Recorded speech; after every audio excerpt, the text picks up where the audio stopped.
Friends, this is current affairs funda. आज की इस वीडियो में मैं आपको जनवरी मंथ के सेकेंड वीक के करंट अफेयर्स बताऊंगा और ये हमारा पार्ट नंबर 1 होगा। सबसे पहले मैं आपको एक यहाँ पर एक बात बताना चाहूँगा कि जनवरी मंथ का जो वीक 1 था उसके जो एमसीक्यू सेक्शंस आपको चाहिए थे वो आप इस वेबसाइट से डाउनलोड कर सकते हैं www.currentaffairsfunda.com यहाँ पर डाउनलोड्स का ऊपर एक मेन्यू बार आएगा, वहां से आप देख सकते हैं। जब आप वेबसाइट को ओपन करेंगे तो ऊपर के लिए डाउनलोड के मेन्यू में जाकर आप ये चीज़ें डाउनलोड वहां से कर सकते हैं, ठीक है। और इस वेबसाइट को आप कंट्रोल+D प्रेस करके बुक मार्क भी कर सकते हैं। फाइन, तो अगर पहली बार आप ये वीडियो देख रहे हैं तो चैनल को सब्सक्राइब भी कर लें ताकि रेगुलर अपडेट्स आप तक सारे आते रहें। और दोस्तों वीडियो को लाइक करें, कमेंट करके अपने डाउट पूछें, साथ में इस वीडियो को शेयर करना ना भूलें।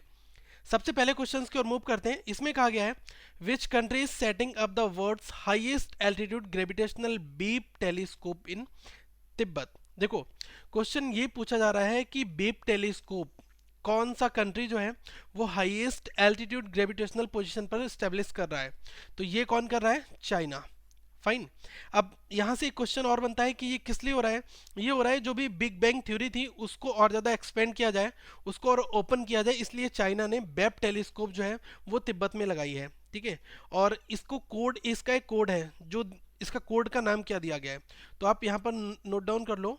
कोड नेम्ड एज अ नागरी 1, ठीक है। ये कोड है। ये कभी कभी आपसे पूछ सकता है कि उस बेप टेलीस्कोप का कोड क्या है। तो ये चाइना ने बेप टेलीस्कोप लगाई है।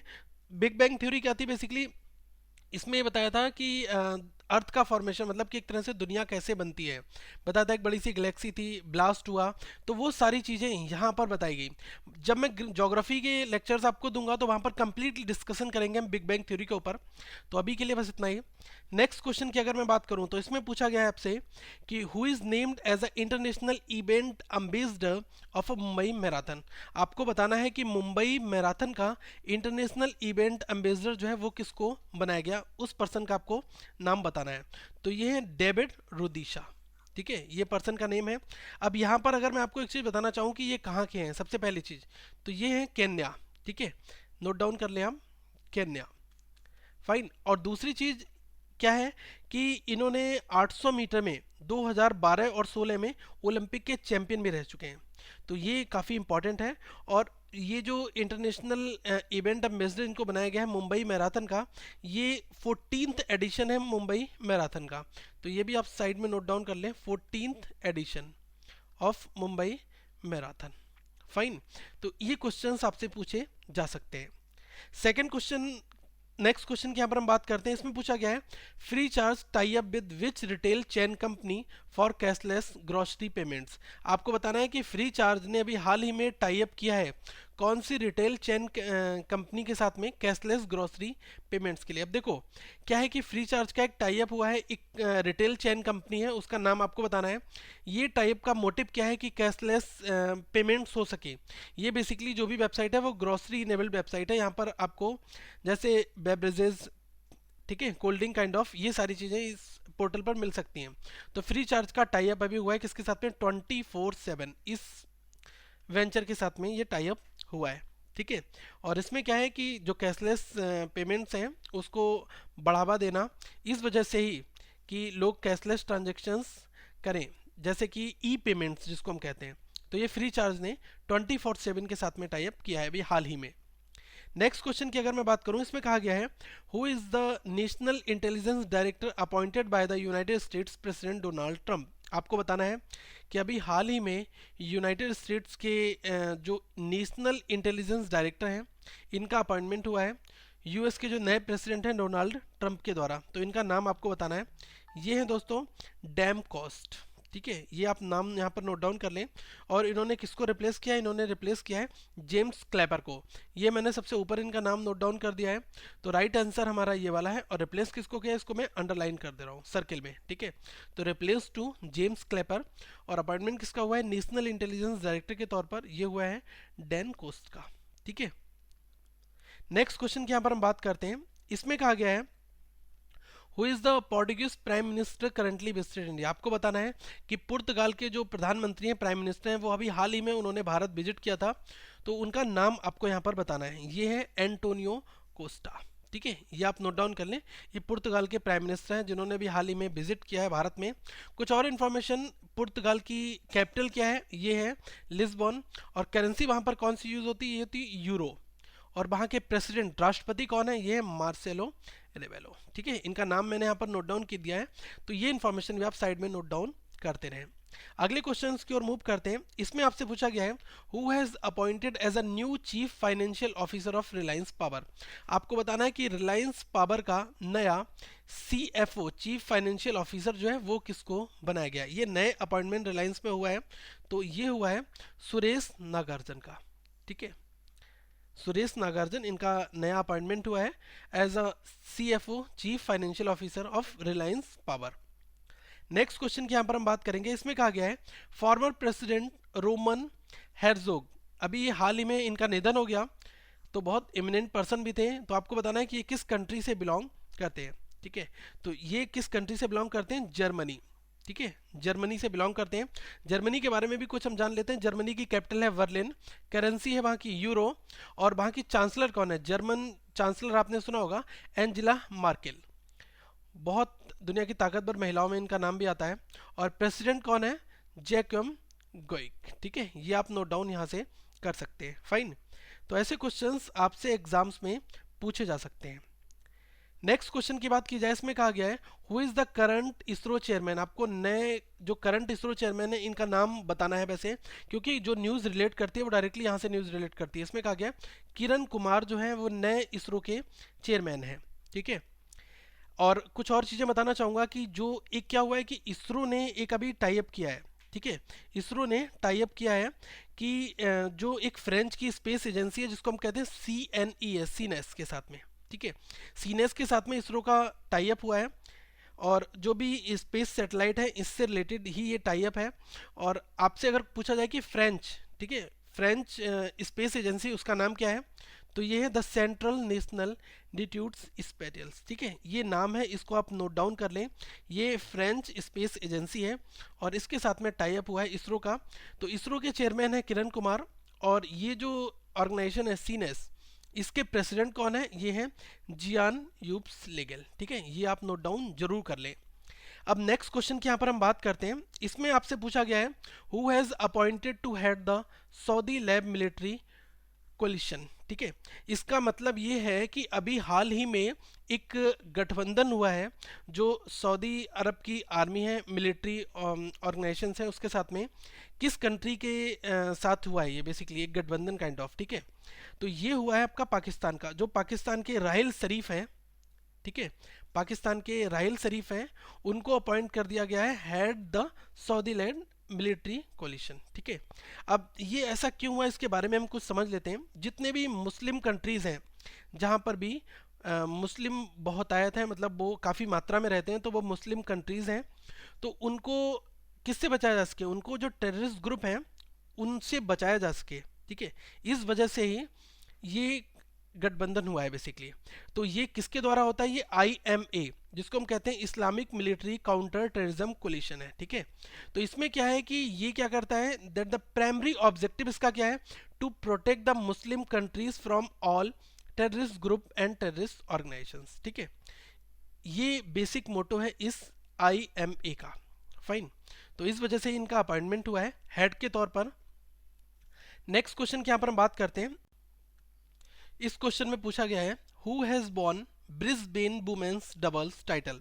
क्वेश्चन पूछ रहा है कि ब्रिस्बेन वुमेन्स डबल टाइटल जो है वो अभी हाल ही में किसने जीता। तो जी ये जीता है बेथनी मेटेक सेंट्स और सानिया मिर्जा ने। सानिया मिर्जा भारत की है और ये हैं अमेरिका के। ठीक है, तो इन दोनों की डबल्स जोड़ी ने ये ब्रिस्बेन का वुमेन्स डबल टाइटल जो है वो अपने नाम पर किया है। फाइन, नेक्स्ट क्वेश्चन की अगर बात की जाए तो इसमें आपसे पूछा गया है who has won the Qatar open tennis title. अब कतर का जो ओपन टेनिस टाइटल है वो किसने अपने नाम किया है, तो ये जीता है नोवाक ने। और क्वेश्चन आपसे पूछा जा सकता है कि इन्होंने किसको हराया, तो इन्होंने हराया है एंडी मुरे को। ठीक है, अब एंडी मुरे को इन्होंने हराया। दूसरी चीज़ मैं आपको बताना चाहूँगा यहाँ पर कि ये दोनों खिलाड़ी कहाँ कहाँ के हैं। तो नोवाक डिजोकोविक की अगर बात करूँ तो ये हैं सर्बिया के खिलाड़ी, सर्बियन प्लेयर हैं। और एंडी मुरे ये कहाँ के हैं, ये हैं आपके UK। ठीक है, ब्रिटिश मूल के। फाइन, तो ये क्वेश्चन आपसे पूछा जा सकता है। नेक्स्ट क्वेश्चन की बात की जाए, इसमें आपसे पूछा गया है who has inaugurated the vibrant Gujarat global investor summit 2017। Question में कहा गया है कि अभी हाल ही में vibrant Gujarat global investor summit 2017 का आयोजन हुआ, तो इस समिट्स का इनोग्रेशन किसने किया? ये किया है प्रधानमंत्री नरेंद्र मोदी जी ने। ठीक है, ये डायरेक्टली क्वेश्चंस आपसे पूछा जाता है, और ये बेसिकली एक तरह का क्या है, ट्रेड शो है, व्यापार मेला आप इसको कह सकते हैं, व्यापार शो कह सकते हैं। फाइन, और ये 9 जनवरी 2017 का बेसिकली इन्होंने किया, 2 दिन तक ये चलने वाला एक उत्सव था। फाइन, और ये कहाँ पर हुआ, ये भी इंपॉर्टेंट क्वेश्चन है। तो इसका वेन्यू क्या था? महात्मा मंदिर इन गांधीनगर। ठीक है, तो आप नोट डाउन कर लें, महात्मा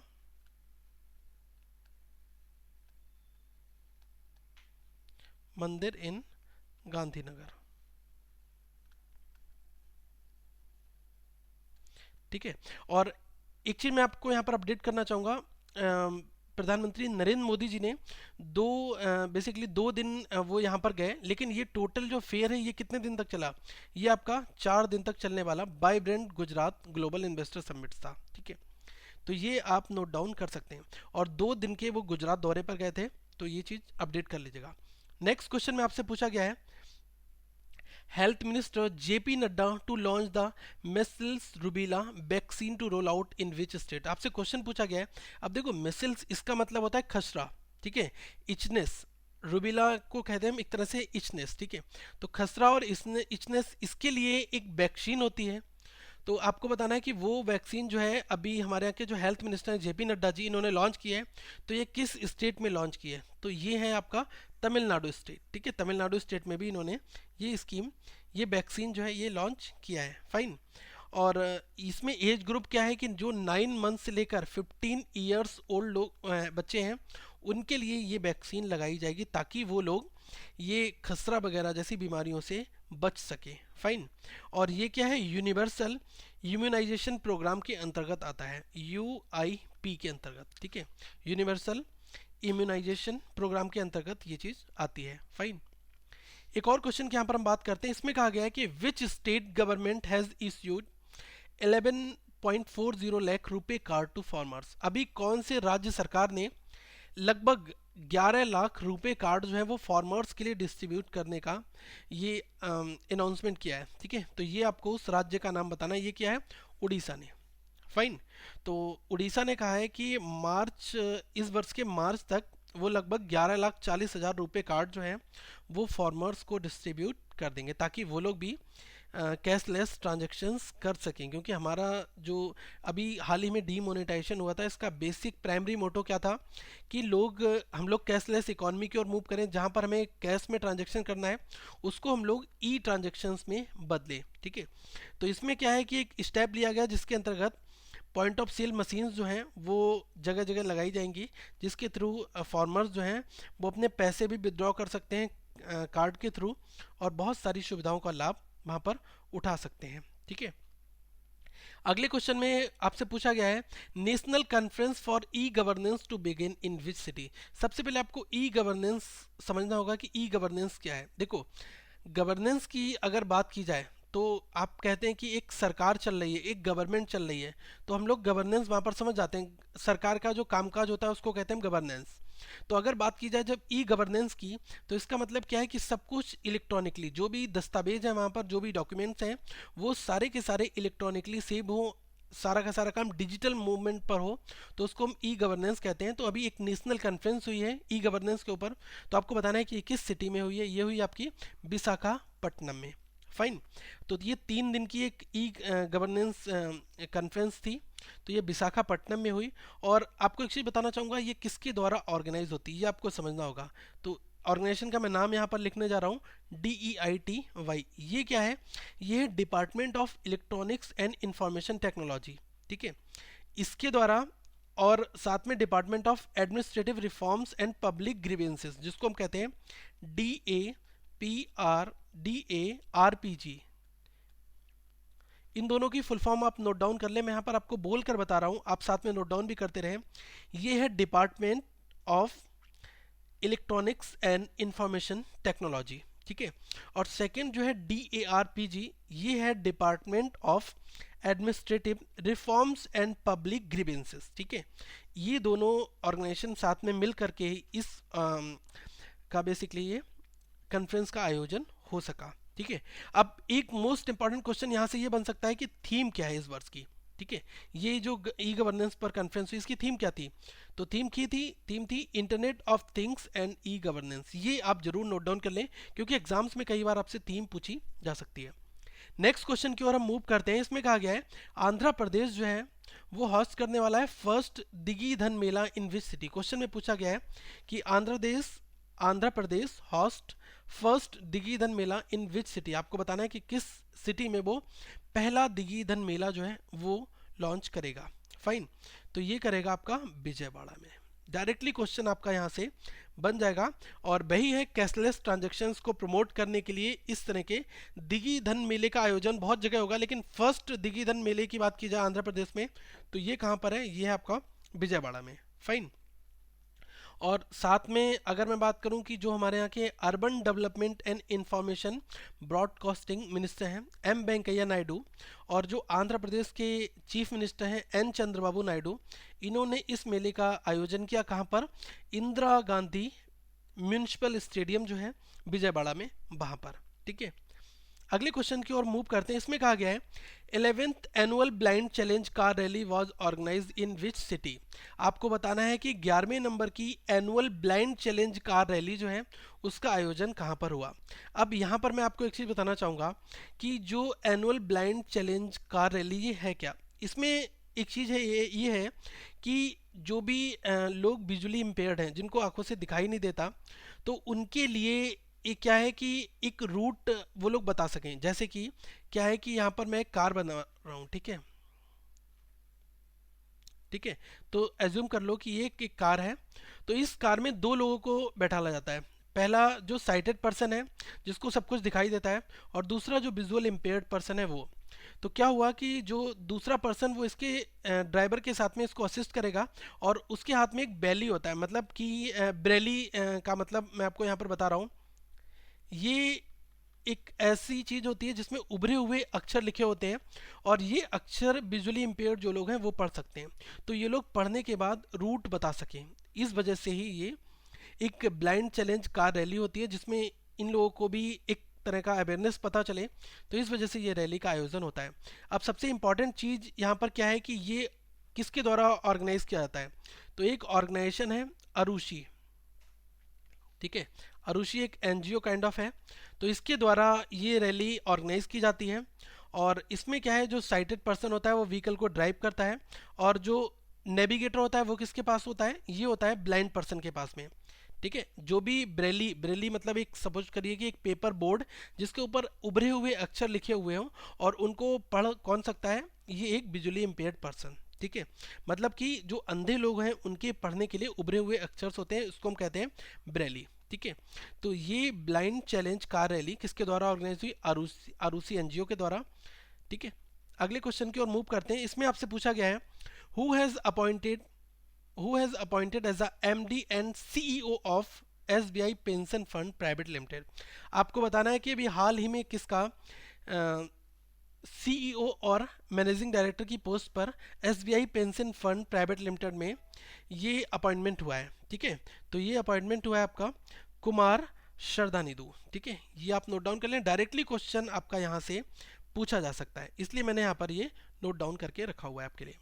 अगले क्वेश्चन की अगर बात की जाए तो इसमें क्या कहा गया है कि ब्यूरो ऑफ इंडियन स्टैंडर्ड, जिसको हम कहते हैं BIS, आपने हिंदी में, जो लोग हिंदी भाषा में पढ़ते हैं उनको पता होना चाहिए, भारतीय मानक ब्यूरो, जिसको हम कहते हैं ब्यूरो ऑफ इंडियन स्टैंडर्ड्स, इसने रिवाइज करा है अपने कुछ स्टैंडर्ड्स को, इंडियन स्टैंडर्ड्स को, गोल्ड की हॉलमार्किंग के लिए।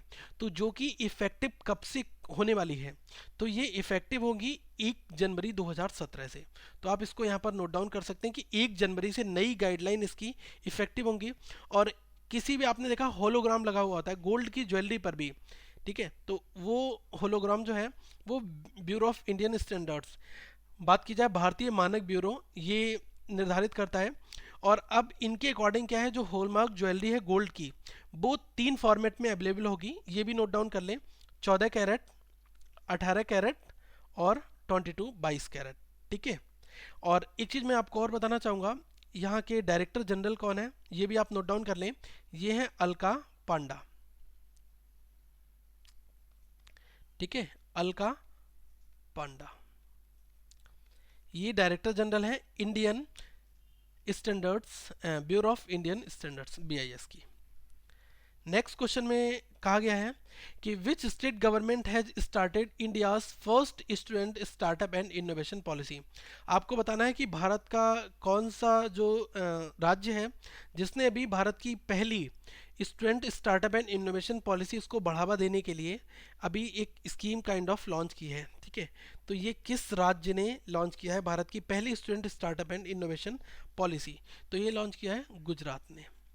ठीक है, और इसके लिए एक फंड भी है 200 करोड़ रुपए का। कभी कभी क्वेश्चन आपसे ही पूछ सकता है कि first student startup and innovation policy के लिए कितना फंड रखा गया है। ये रखा गया है 200 करोड़ रुपए का। फाइन। और किसने लॉन्च किया है? ये किया है गुजरात ने। तो इसमें क्या है कि इनका बेसिकली मेन एम जो ये है कि जो भी ग्रेट आइडियाज़, ग्रेट माइंड्स हैं, तो वो जो भी चीज़ें डेवलप करना चाहते हैं उसके लिए उनको आगे लाया जा सके। नेक्स्ट क्वेश्चन की यहाँ पर हम बात करेंगे। इसमें कहा गया है कि फॉर्मर प्रेसिडेंट अकबर हैशिमी रफसांजनी, इनका भी हाल ही में निधन हुआ। तो आपको बताना है कि ये किस कंट्री से बिलोंग करते थे। ठीक है, तो अब ये क्वेश्चन आया है तो आपको यहाँ पर ये बताना पड़ेगा कि ये किस कंट्री से बिलोंग करते थे। ये थे ईरान के प्रेसिडेंट। ठीक है, पहले प्रेसिडेंट ये रह चुके थे, तो इनका हाल ही में अभी निधन हुआ था। इंटरनेशनल लेवल पर जो ऑबिचुरीज होते हैं, जो हाल ही में जिनका निधन हो जाता है, वो क्वेश्चंस भी आपसे एग्जाम्स में पूछे जाते हैं, तो इसको भी आप नोट डाउन करते रहें। अब अगर ईरान की कैपिटल की बात की जाए तो ये है कुवैत सिटी, और करेंसी क्या है वहाँ की? दिनार। तो आप नोट डाउन कर लें, कुवैत ये वहाँ की क्या है? कैपिटल है। और करेंसी क्या है यहाँ की? ये है कुवैती दिनार। नेक्स्ट क्वेश्चन की बात की जाए, इसमें कहा गया है who has won the man singles title of Chennai open 2017। आपको बताना है कि किसने भी हाल ही में मैन सिंगल्स टाइटल जो है चेन्नई ओपन 2017 का ये जीता है। तो ये जीता है रॉबर्टो ने। ठीक है, तो ये सेकंड वाला ऑप्शन करेक्ट है। और पूछा जाए कि ये किस कंट्री के खिलाड़ी हैं, तो ये है स्पेन के, स्पेनिश। ठीक है, तो ऐसे क्वेश्चंस आपके एग्जाम्स में पूछे जा सकते हैं, तो इसको आप एक बार ध्यान से पढ़ लें। फाइन। नेक्स्ट क्वेश्चन की यहाँ पर एक चीज़ और बताना चाहूँगा कि ये तो मेंस का सिंगल्स टाइटल है। ठीक है, ये स्पेन के खिलाड़ी हैं रॉबर्टो, इन्होंने जीता। लेकिन अगर बात की जाए डबल्स की, ठीक है, कि डबल्स कैटेगरी में ये जो ओपन टेनिस चेन्नई है 2017, ये किसने जीता? ये जीता है भारत के खिलाड़ी रोहन बोपन्ना और जीवन, इन दोनों लोगों ने संयुक्त रूप से डबल्स में। ठीक है, तो ये भी आप नोट डाउन कर लें। नेक्स्ट क्वेश्चन की ओर मूव करते हैं। इसमें आपसे पूछा गया है कि world Hindi day celebrated every year on uh which date. तो आपको बताना है कि विश्व हिंदी दिवस जो है ये हर एक वर्ष मनाया जाता है किस तारीख को? तो ये मनाया जाता है जनवरी 10 को। ठीक है, ऑप्शन नंबर 2 हमारा राइट आंसर है। अब कुछ लोग सोचते होंगे कि हिंदी लैंग्वेज तो भारत की है, लेकिन ये वर्ल्ड हिंदी डे क्या है? तो मैं आपको बताना चाहूँगा कि Hindi is a rich culture. Bharat के इस सांस्कृतिक जो ये लैंग्वेज है हिंदी, इसको जगह जगह प्रमोट है, बहुत कंट्रीज़ में इसका नाम है, तो इसको भी जाना जाता है। इस वजह से वर्ल्ड हिंदी डे ये भी सेलिब्रेट किया जाता है जनवरी 10 को। ठीक है, अब एक चीज़ आपको मैं और बताना चाहूँगा कि ये कौन सा जो वर्ल्ड हिंदी डे है ये भी आपको समझना होगा। तो ये है 11th नंबर का। ठीक है, 11th वर्ल्ड हिंदी डे ये सेलिब्रेट हुआ है कब? जनवरी 10 को। ठीक है, दूसरी चीज़, एक चीज़ और मैं आपको बताना चाहूँगा कि अगर हम बात करें नेशनल हिंदी दिवस की, ठीक है, जो कि 14 सितंबर को मनाया जाता है, राष्ट्रीय हिंदी दिवस ये भारत में मनाया जाता है। तो ये कब मनाया जाता है? 14 सितंबर को, ये ध्यान रख लेना। अगर क्वेश्चन आपसे पूछता है कि वर्ल्ड हिंदी डे, ये आपका राइट आंसर होगा जनवरी 10। और नेशनल हिंदी दिवस की अगर बात की जाए तो ये होगा 14 सितंबर। क्या हुआ था कि national Hindi Diwas is celebrated to mark the day 14 सितंबर 1949 को।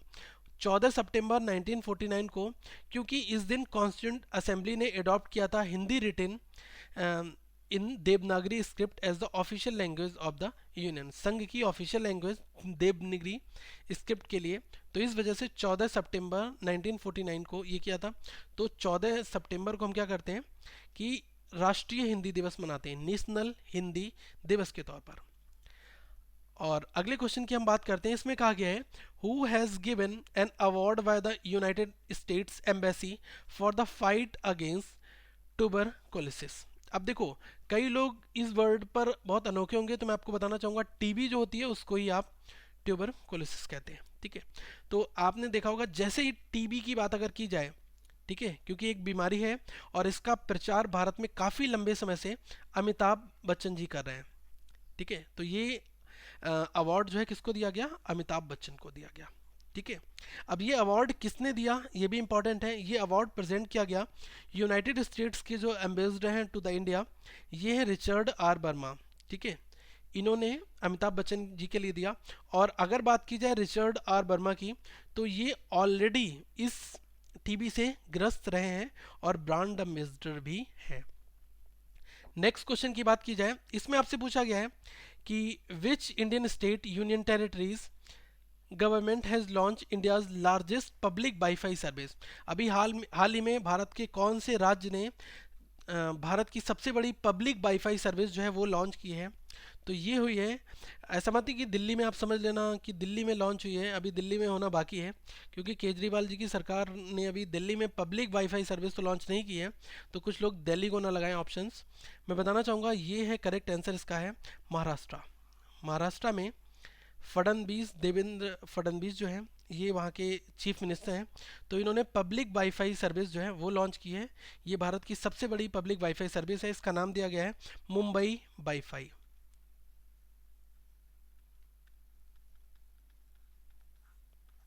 नेक्स्ट क्वेश्चन की यहाँ पर हम बात करते हैं। इसमें आपसे पूछा गया है which state government has started प्रारंभ स्कूल फॉर टीचर्स एजुकेशन।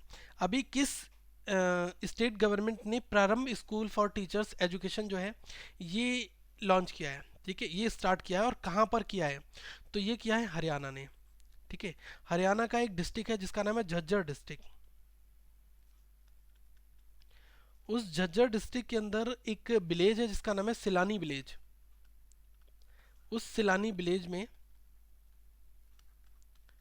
ये प्रारंभ स्कूल फॉर टीचर्स एजुकेशन ये वहाँ पर इस्टेब्लिश किया जाएगा और लगभग 10 एकड़ में ये बनाया जाएगा, ठीक है। इसका माइलस्टोन सेटअप कर दिया गया है। और ये किसके द्वारा सेटअप किया गया है, ये किया गया है मनोहर लाल खट्टर, जो वहाँ के सीएम हैं, चीफ मिनिस्टर हैं हरियाणा के। नेक्स्ट क्वेश्चन की बात की जाए, इसमें कहा गया है कि पाकिस्तान ने अभी फायर किया था पहला सबमरीन लॉन्च क्रूज मिसाइल।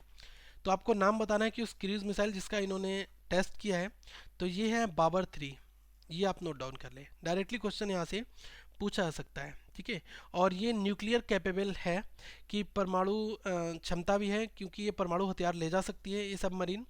और ये जो मिसाइल लॉन्च की गई है सबमरीन लॉन्च क्रूज मिसाइल, ठीक है, ये बाबर 3 इसका नाम है। और इसकी जो क्षमता की अगर बात की जाए, रेंज कितनी है, तो रेंज पूछा जाए अगर आंकड़ों में 450 किलोमीटर, 450 किलोमीटर जो है, लगभग 280 माइल्स जो है वो इसकी रेंज है, ठीक है। नेक्स्ट क्वेश्चन की अगर बात की जाए, इसमें पूछा गया है who has appointed as a brand ambassador of Gionee mobile handset. अब देखो भारत में ग्योनी मोबाइल हैंडसेट जो है उसके ब्रांड एम्बेसडर कौन है, तो ये है विराट कोहली। अब साथ में बात की जाए विराट कोहली के साथ में आलिया भट्ट ये भी है ऑलरेडी, ठीक है। तो ये भी आप नोट डाउन, दोनों नाम एक साथ कर लें। और इसका जो सेटअप कहाँ पर किया गया है, इसका बताया जाए कि मेन हेडक्वार्टर बोला जाए या फिर प्रोडक्शन सेंटर बोला जाए, ये कहाँ पर है, प्लांट कहाँ पर है, तो ये हरियाणा में। जो मैन्युफैक्चरिंग प्लांट है वो है हरियाणा में। अगले क्वेश्चन की ओर मूव करते हैं। इसमें कहा गया है who has been named as a FIFA coach of the year 2016। क्वेश्चन में पूछा गया आपसे कि FIFA coach of the year 2016 ये किसको बनाया गया है, ठीक है, ये किसका नॉमिनेशन किया गया है, तो ये किया गया है क्लोडियो रेनरी के लिए, ठीक है। तो आप ये नाम यहाँ पर नोट डाउन जरूर कर लें, क्लोडियो रेनरी, ठीक है। और दूसरी चीज़ यहाँ पर कुछ और भी इंफॉर्मेशन है जिसको मैं यहाँ पर बताना आपके लिए चाहूँगा कि Real Madrid and Portugal forward Cristiano Ronaldo का किस लिए नाम दिया गया है?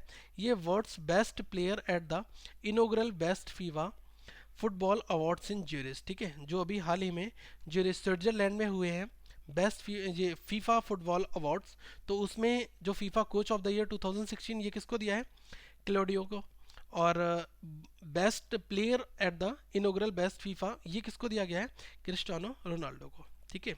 और क्योंकि अब मैं बात करूं क्रिस्टियानो रोनाल्डो, इनका एक ग्रुप है, हर एक खिलाड़ी के पास में ग्रुप होता है, तो ये रियल मैड्रिड ग्रुप से हैं। और लियोनेल मेसी ये कहाँ के हैं? अर्जेंटीना के खिलाड़ी हैं, लेकिन इनका ग्रुप कौन सा है? ये है बार्सिलोना। तो इन दोनों के ग्रुप को भी आप साथ में नोट डाउन करते चलें, ठीक है। और दूसरी चीज़ मैं आपको बताना चाहूँगा कि अभी जल्दी में ही बैलून डियोर जो अवार्ड था ये रोनाल्डो के लिए भी दिया गया था, ठीक है। तो ये क्वेश्चन भी आपसे पूछा जा सकता है। और कार्ली लियोट जो है ये यूनाइटेड स्टेट्स की हैं, ठीक है। इनको दिया गया है वर्ल्ड्स बेस्ट फीमेल प्लेयर, ठीक है। तो आप यहाँ से भी नोट डाउन कर सकते हैं ये इन्फॉर्मेशन। नेक्स्ट क्वेश्चन में आपसे पूछा गया है श्रेयास मेहता, इन्होंने अभी जीता है स्कॉटिश जूनियर ओपन टाइटल, ठीक है। तो ये आपको बताना है कि कौन से स्पोर्ट्स को ये बिलोंग करते हैं, ठीक है। तो ये स्क्वैश खेलते हैं। और आपसे अगर क्वेश्चन कभी पूछ लिया जाए कि दीपिका पल्लिकल, वो भी इसी सेम स्पोर्ट्स को बिलोंग करती हैं, ठीक है। तो श्रेयास मेहता जो है इन्होंने ये जीता है। और इसी के साथ इन्होंने हराया किसको, ये भी आप नोट डाउन कर लें। तो कोलंबिया के खिलाड़ी हैं जुआन जोस, उनको हराया, ठीक है। उनका नाम मैं यहाँ पर लिख दे रहा हूँ, जुआन जोस। ये कहाँ के खिलाड़ी हैं? कोलंबिया के। तो इनको इन्होंने डिफीट दी है। नेक्स्ट क्वेश्चन की बात की जाए, इसमें पूछा गया है world bank has decelerated India's growth rate for 2016-17 physical year, ठीक है। पहले 7.6 थी, फिर कितनी कर दी है वर्ल्ड बैंक ने? डिसलेरेशन मतलब थोड़ा सा धीमा कर देना, ठीक है। एसेलरेशन मतलब कि बढ़ा देना, और डिसलेरेशन मतलब कि घटा देना। तो थोड़ा सा कम कर दिया है, 7.6 से अब 7% कर दिया है वर्ल्ड बैंक ने, ठीक है। तो आप ये नोट डाउन कर लें, 7.0% ये भारत की जो ग्रोथ रेट है 2016-17 इस फिजिकल ईयर के लिए, ठीक है। अगले क्वेश्चन की बात की जाए, इसमें पूछा गया है India has signed an agreement with which country in the area of agricultural, कृषि के क्षेत्र में भारत ने अभी हाल ही में किस देश के साथ में एक एग्रीमेंट साइन किया? फाइन, तो ये किया है केन्या के साथ में। तो आप नोट डाउन इसको कर ले, केन्या के साथ में एक एग्रीमेंट साइन किया गया है। और ये एरिया क्या है? Agricultural, fine. और अगर बात की जाए केन्या की कैपिटल क्या है, ये है नैरोबी। और वहाँ की करेंसी क्या है? ये है केनियन शिलिंग, इसको भी नोट डाउन कर लें। और प्रेसिडेंट कौन है केन्या के? ये है उहुरु केन्याता, ठीक है। नेक्स्ट क्वेश्चन की बात की जाए, इसमें पूछा गया है कि prime minister Narendra Modi has inaugurated the Nobel prize exhibition at which city in India. अभी हाल ही में द नोबल प्राइज एग्जीबिशन है, इसको इनोग्रेट किया गया। तो ये भारत में कहाँ पर हुआ, ये आपसे पूछा गया है। तो ये हुआ है गुजरात में, कहाँ पर? अहमदाबाद में, फाइन। डायरेक्टली क्वेश्चन आपसे पूछा जाएगा द नोबल प्राइज एग्जीबिशन जो है वो कहाँ पर हुआ? ये हुआ है अहमदाबाद, गुजरात में। और इसको इनोग्रेट किसने किया? प्राइम मिनिस्टर नरेंद्र मोदी जी ने। नेक्स्ट क्वेश्चन की बात की जाए तो इसमें कहा गया है यूनियन रेलवे मिनिस्टर जो है कि सुरेश प्रभु जी, इन्होंने क्या किया है? एक लॉन्च किया है IRCTC का एप्लीकेशन है। ये किस लिए है? कि प्रमोट करना डिजिटल टिकटिंग, मतलब कि लोग डिजिटल टिकट की ओर मूव करें। IRCTC का एप्लीकेशन ऑलरेडी अवेलेबल है, लेकिन एक और एप्लीकेशन लॉन्च इन्होंने किया है IRCTC ऐप की मदद से ही, जिसमें डिजिटल टिकट को प्रमोट किया जाए। तो आपको उस एप्लीकेशन का नाम बताना है, ये है IRCTC रेल कनेक्ट। तो ये ऑप्शन नंबर 3 राइट आंसर है। बहुत कंफ्यूज कर दिया जाता है कभी ई टिकटिंग, रेल टिकट। तो अगर आपको एग्जैक्ट नाम याद है, क्योंकि नोट डाउन कर लें ताकि आप कंफ्यूज ना हो यहाँ पर। नेक्स्ट क्वेश्चन में आपसे पूछा गया है कि which country has launch first commercial space mission with new rocket, ठीक है। तो ये किसने किया है? चाइना ने। राइट आंसर क्या है यहाँ पर? चाइना। और आपको नाम भी पता होना चाहिए, नाम क्या है? लो कॉस्ट, ये है आपका नाम। इसको आप नोट डाउन कर लें क्योंकि एग्जाम्स में आपका ये क्वेश्चन पूछा जा सकता है। एक हम लास्ट क्वेश्चन और लेंगे, यहाँ पर पूछा गया है, काफ़ी इंपॉर्टेंट क्वेश्चन है। इसमें है बायोग्राफी बुक जो है अखाड़ा, ये रिलीज़ हुई है। तो ये बुक किसकी कौन से फॉर्मर इंडियन रेसलर जो है उसको उनकी लाइफ को रिलेट करती है, ठीक है। तो ये करती है महावीर सिंह फोगट। आपने भी एक मूवी हाल ही में आई हुई है दंगल मूवी, तो जिसमें गीता और बबीता की स्टोरी बताई गई है, तो महावीर सिंह फोगट के बारे में उसमें काफ़ी कुछ आपको देखने को मिलेगा, तो आप वहाँ से काफ़ी कुछ समझ सकते हैं। तो उनकी ही ऊपर एक बुक रिलीज़ हुई है, अखाड़ा, ठीक है। अब क्वेश्चन ये बन सकता है कि ये बुक जो है ये रिलीज़ किसने की, ये बायोग्राफी जो है ये रिलीज़ किसने की। एक स्पोर्ट्स जर्नलिस्ट है जिनका नाम है सौरभ डग्गल, ठीक है। सौरभ डग्गल ने ये रिलीज़ की, तो आप इसको भी नोट डाउन कर लें, सौरभ डग्गल, इन्होंने इस बायोग्राफी को रिलीज़ किया। अब दूसरी चीज़ मैं बताना चाहूँगा, महावीर सिंह फोगट जो है इनको द्रोणाचार्य अवार्ड जो है गवर्नमेंट ऑफ इंडिया के द्वारा भी दिया गया है। तो कभी ऐसा कोई क्वेश्चन आए तो आप यहाँ पर यस या ट्रू या फॉल्स में इस क्वेश्चन को भी बना सकते हैं। जो लोग अदर एग्जाम्स की तैयारी कर रहे हैं उनके कंशन ये क्वेश्चन भी इंपॉर्टेंट है। फाइन दोस्तों, इस वीक का पार्ट 2 बहुत जल्दी आप तक आएगा। बाकी जो इंपॉर्टेंट करंट अफेयर्स हैं वो आप यहाँ देख सकते हैं। तो इस वीडियो में आप लिंक पर क्लिक करके चैनल को सब्सक्राइब भी कर लें। साथ में आप हमारी वेबसाइट विजिट कर सकते हैं www.currentaffairsfunda.com। इसका लिंक जो है ये आपको डिस्क्रिप्शन बॉक्स में मिल जाएगा। इस वीडियो को लाइक करें, चैनल को सब्सक्राइब करें और शेयर करना ना भूलें। Thank you friends, have a good day.